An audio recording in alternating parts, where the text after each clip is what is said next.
Get the edge with up-to-the-minute Forex market news and insights. The Dallas Fed's General Business Activity Index for Texas manufacturing edged up to 0.2 in February 2026 from -1.2 in January, indicating broadly stable conditions.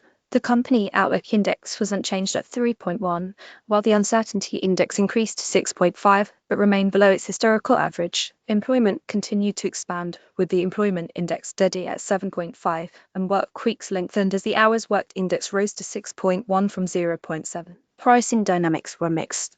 The finished goods prices index held at 17.9, suggesting ongoing selling price pressures, while the raw materials prices index eased to 31.7 from 36.7, pointing to slower input cost growth. Wage pressures intensified. The wages and benefits index jumped to 31.9 from 17.4, signaling a marked acceleration in labor costs.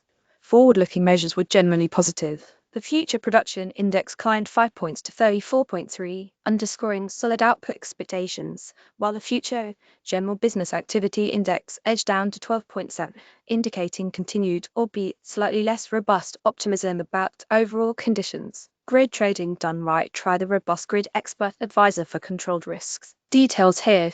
The material has been provided by robotfx.org. Thanks for reading. Enhance your strategy with proven robot FX tools. Check them out.